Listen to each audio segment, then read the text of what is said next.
လေထားကိုမိမရနိုင်တော့ခက်လေပြီ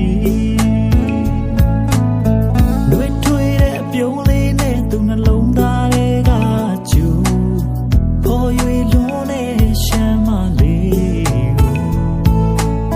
မညီမီအောင်ချိန်ကြိုးစားပြီးတော့နေလေချင်မီလို့တို့တော့ကြွေပြီလေ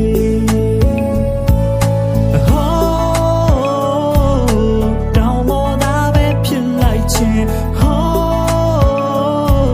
မပြန်ချင်တော့ပါသည်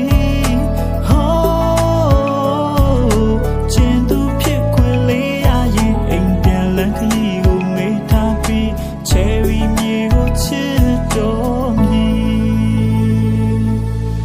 လာပါရဲ့မချီကားတစ်ချက်လုံးသူရဲ့အလားက